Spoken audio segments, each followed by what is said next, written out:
اللہ وبرکاتہ۔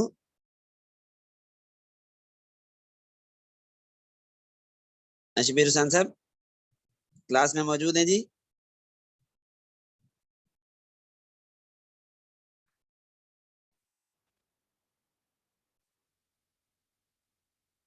تو گزشتہ سبق میں ہم نے یہودی مذہب کے بارے میں بہت سی باتیں پڑھ لی۔ اب تھوڑا سا یہودی مذہب کا مزید تعارف بھی ہو جائے۔ تو یہودی مذہب میں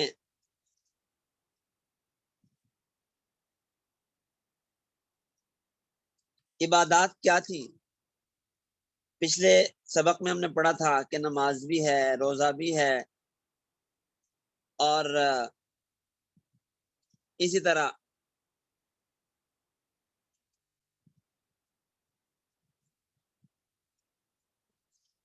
ان کے ہاں نذرانے اور چڑھاوے بھی ہیں۔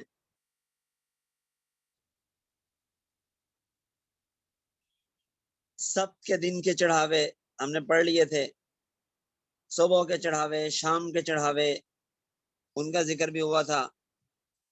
سبت کے دن کی تو ان کے ہاں بڑی ایک اہمیت ہے، چنانچہ یہ ہر جمعے کو کہتے ہیں کہ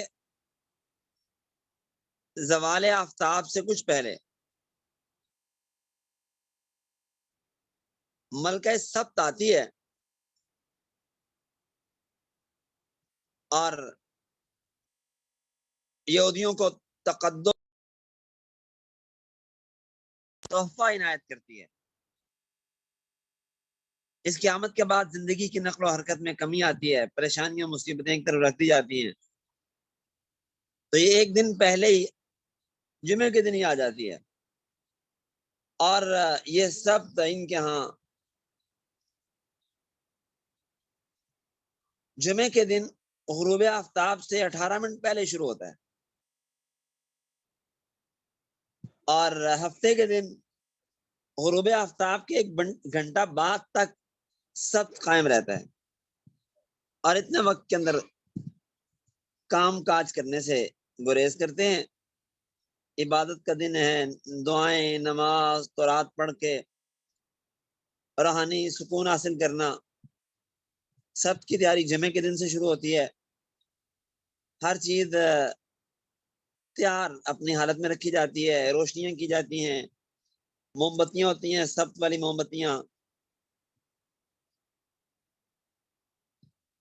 جو سورج غروب ہونے سے 18 منٹ پہلے روشن کر دی جاتی ہیں۔ خواتین سر ڈھانکتی ہیں اور موم بتیوں کو 3 دفعہ اپنی طرف لہراتی ہیں، تقدس کا اظہار ہوتا ہے، اور اپنے ہاتھوں سے آنکھیں بند کر کے کچھ آیات پڑھتی ہیں خواتین۔ سب کی میز پر روٹی کے لقمے رکھے جاتے ہیں، اور کڑھائی والے رومال سے ڈھانکا جاتا ہے، اور من اور سلوا کو یاد کیا جاتا ہے یہ 2 روٹیوں کے ٹکڑوں سے۔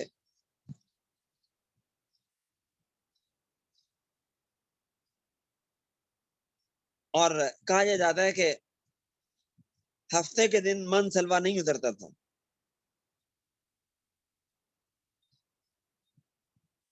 تو لہذا یہ روٹیاں، یہ 2 لقمے اس پرانی یادگار کی اتباع کی نشانی سمجھی جاتی ہیں، اور سب کے کھانے پہ بیٹھنے سے پہلے ایک خاص نماز پڑھی جاتی ہے،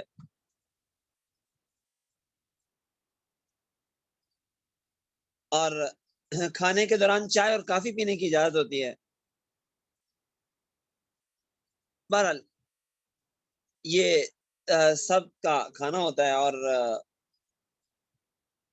سینیگاگ میں سب کا استقبال کیا جاتا ہے، نظمیں پڑھی جاتی ہیں، اور تالمود کے مطابق یہودیوں کو مسیحا کے ظہور کے لیے ضروری ہے، دجال کے لیے، کہ بنی اسرائیل اپنے 2 دن سب اس کی پوری روح کے ساتھ ٹھیک ٹھیک طور پہ منائیں۔ اس لیے سب تو بھرپور منایا جاتا ہے یہود دجال کے استقبال کے لیے۔ ملکہ سب کا استقبال ہوتا ہے، جس میں یہ لوگ جھک کر 3 قدم آگے جاتے ہیں، 3 قدم پیچھے ہٹتے ہیں، گویا خدا کے سامنے عاجزی کا اظہار کیا جاتا ہے، اور کہا جاتا ہے کہ جی سب کو فرشتے آتے ہیں،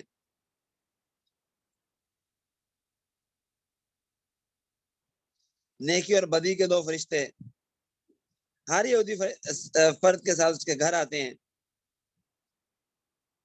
اور سب کی تیاریوں کا جائزہ لیتے ہیں کہ سب کی تیاری صحیح کی کہ نہیں کی۔ اگر سب کی تیاری صحیح نہ کی ہو تو بدی کا فرشتہ اس کی بدنصیبی کی دعا کرتا ہے اور کہتا ہے کہ خدا تیرے سب بھی اسی طرح اگلے ہفتے تک کا سب بھی طرح اس طرح بیکار کرے، اور نیکی کا فرشتہ آمین کہتا ہے۔ تو بہرحال اس کے بعد پھر بیوی کے لیے دعا، بچوں کے لیے دعائیں سب کی جاتی ہیں، اور کچھ اشعار کی شکل میں چیزیں گائی جاتی ہیں، پڑھی جاتی ہیں۔ تو بہرحال کہتے ہیں کہ ہفتے کے دن اچھا تقریب میں پھر دوسرا کھانا، پھر تیسرا کھانا، پھر تقریب کا اختتام ہوتا ہے سب کے آخری حصے میں، اور اس وقت برکت کی دعائیں پڑھی جاتی ہیں، اور شراب کو استعمال کیا جاتا ہے لیکن ناپسندیدہ سمجھتے ہوئے،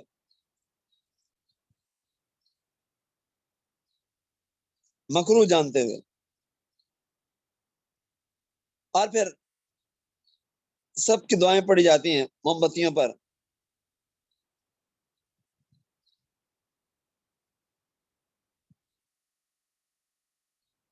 اور یوں ہفتے کی شام غروب آفتاب سے 1 گھنٹہ بعد گویا 25 گھنٹوں کا 25 گھنٹے اور 18 منٹ کا یہ ایک دن ہوتا ہے سب کا،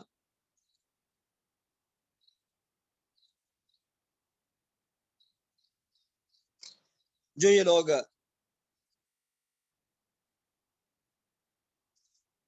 مناتے ہیں بڑے پرتپاک انداز سے، اور پھر ہفتے کی رات کو ملکہ سب کی رخصتی ہوتی ہے۔ اس موقع پہ 2 نغمے گائے جاتے ہیں، حضرت الیاس کی حمد اور مسیحا کی آمد کا پیش خیمہ، اور دوسرا اپنی مغفرت کے باب میں۔ بہرحال یہ اب ان کا یوم السبت ہے، یوم العبادت ہے، جس میں یہ مختلف طرح سے یہ باتیں کرتے ہیں، کام کرتے ہیں۔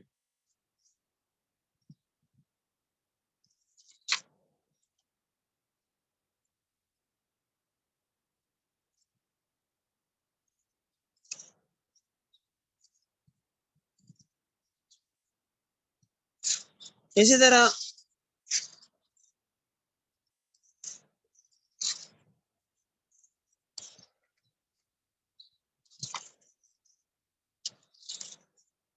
عبادات میں ان کی پھر چھوٹی بڑی بہت سی عبادتیں ہیں کہ ان کی تفصیلات کا تو وقت نہیں ہے کہ تفصیل سے ذکر کیا جا سکے ان کا، اور تہواروں کا کچھ ذکر میں نے کر دیا ہے۔ تہوار ان کے یہاں اور بھی چھوٹے بڑے بہت سارے ہوتے ہیں۔ تورات میں تو تہواروں کا تذکرہ نہیں ہے، لیکن بعد میں یہودی پیشواؤں نے یہ تہوار کے دن مقرر کیے ہوئے ہیں۔ ایک روشنی کا تہوار ہوتا ہے ان کے، جو یونانی شامی حکام کی طرف سے یہودیوں پر کیے جانے والے مظالم اور پھر اس کے مقابلے میں یہودیوں کی روحانی فتح کی یاد میں منایا جاتا ہے۔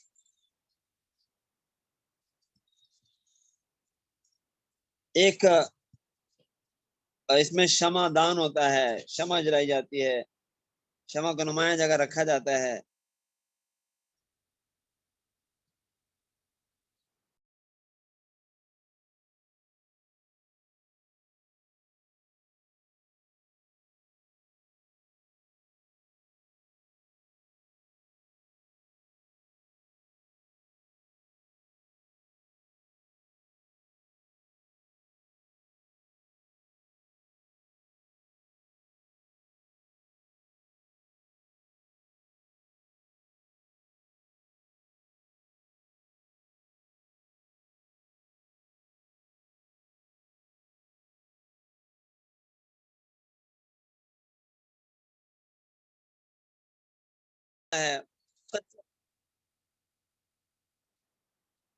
اور کہتے ہیں کہ ایرانی بادشاہ تھا آکاش فیروش، اس کے نمائندے نے حامان، اس کا نمائندہ تھا حامان، اس نے یہودی قوم کو مٹانے کا فیصلہ کیا تھا۔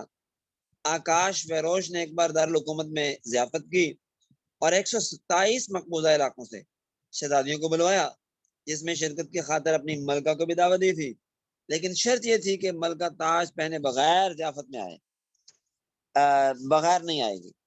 اور بادشاہ چاہتا تھا کہ شہزادیوں کو اپنی ملکہ کا حسن دکھائے، تو ملکہ نے خدائی حکم کے تحت آنے سے انکار کر دیا، جس کے بعد برس کی بیماری لگی اسے، اور یہ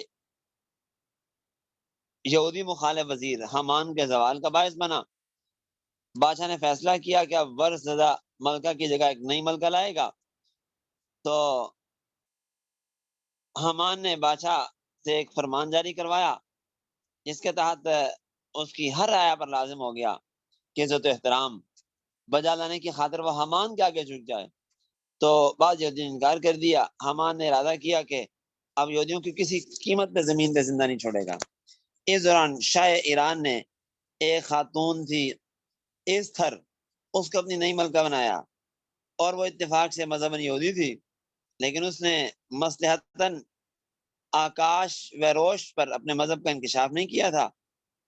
جب اس نئی ملکہ کو حامان کے منصوبوں کا علم ہوا تو اس نے باجا پر اپنے مذہب کو ظاہر کرتے ہوئے کہا کہ اگر حامان نے یہودیوں کو قتل کرنے کا منصوبہ بنایا ہے تو یہودیت کی وجہ سے حامان خود بھی اس ملکہ کو قتل کروا دے گا۔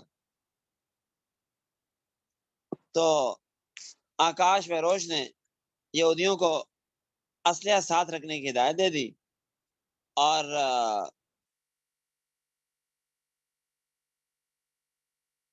ایڈار مہینے کے 13ویں دن یہودیوں نے خود کو حامان پر حملے سے بچایا اور فتح مندی حاصل کی، جبکہ حامان اور اس کے 10 بیٹوں کو پھانسی دے دی گئی۔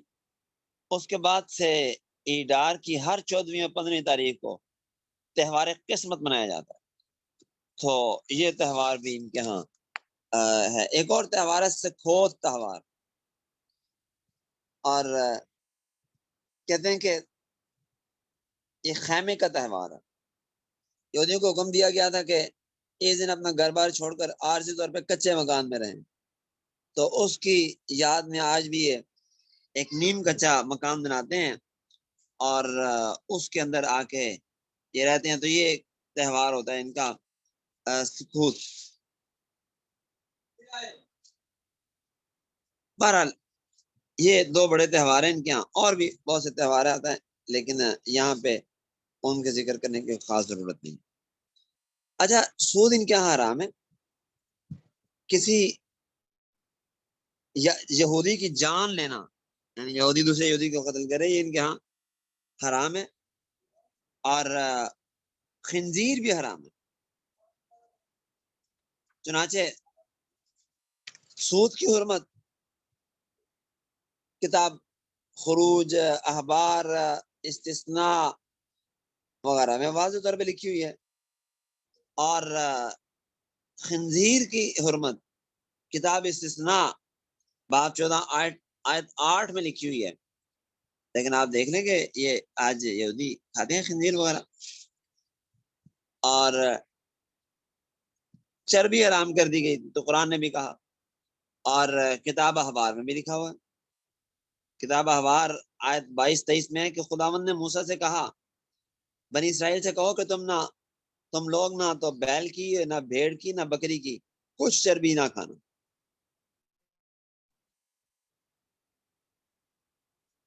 اور تبدیلی مذہب ان کے ہاں بڑا جرم ہے.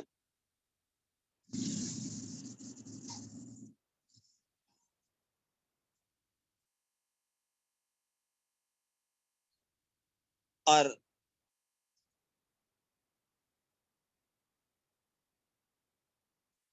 اسی طرح لکھا ہے کہ جو غیر یہودی حکام کو، جو یہودی غیر یہودی حکام کو یہودیوں کی املاک کے بارے میں معلومات فراہم کرے، ایسے یہودی کو قتل کر دیا جائے.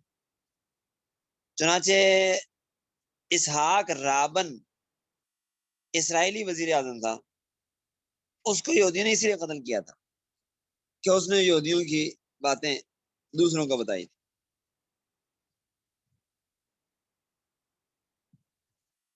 تالمود میں حقوق العباد کی بہت تاکید کی گئی ہے.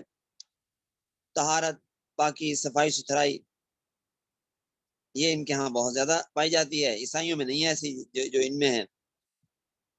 اور عیسائیوں کے ہاں جو پادری ہے شادی نہیں کر سکتا، لیکن یہودی کے ہاں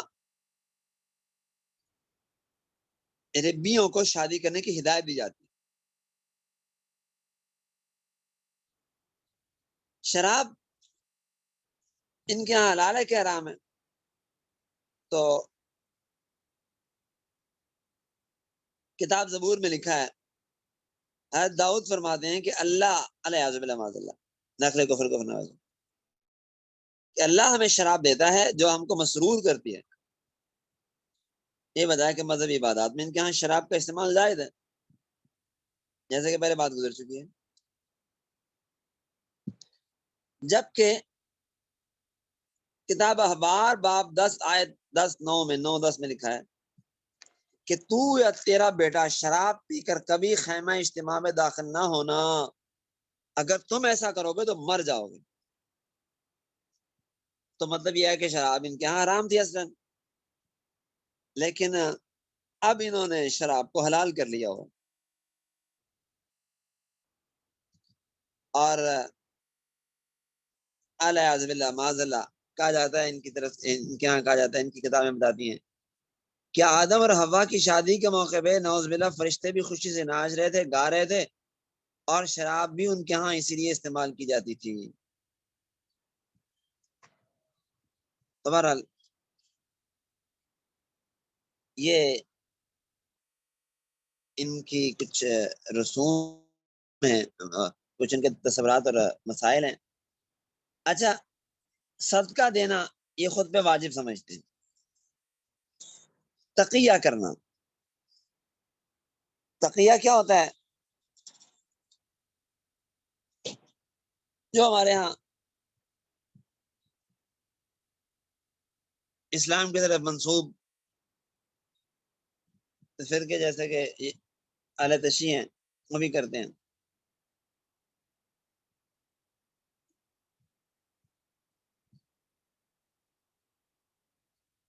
تو ان کے یہاں تقیہ یہ ہے کہ اپنے ذاتی یا قومی مفادات جب پامال ہو رہے ہوں، تو کسی دوسری قوم کو نقصان پہنچانا مقصد ہو تو اپنی شریعت کے خلاف بھی قدم اٹھاتے. چنانچہ عیسائیوں کی نقالی تو جائز نہیں ہے، لیکن ضرورت کے وقت کر سکتے ہیں. چنانچہ لکھا ہے کہ اگر تم کسی شہر میں داخل ہو اور انہیں یعنی عیسائیوں کو کوئی تہوار مناتے ہوئے پاؤ تو اپنی نفرت چھپانے کے لیے تم ان کے ساتھ تقریب میں شریک ہو سکتے. اور لکھا ہے کہ اگر بت پرستوں کو یہودی یہ کہہ کر دھوکہ دینا چاہے کہ وہ بھی ستاروں کا پجاری ہے تو اسے اجازت ہے کہ وہ ایسا کر لے. نہیں، یہودی ستارہ پرستوں کو کہہ سکتا ہے کہ میں بھی ستارہ پرست. تو یہ تقیہ، یہ جھوٹ، یہ خرابیاں ان کے ہاں پائی جاتی ہیں. تو یہ تھوڑا سا بنیادی باتوں کا تعارف تھا. جو میں نے آپ کو کروایا انشاءاللہ العزیز آئندہ ہم اس بحث کو آگے چلائیں گے اور پھر تقابلی جائزہ بھی انشاءاللہ پڑھیں گے. آج اسی پہ اکتفا کرتے ہیں. ابھی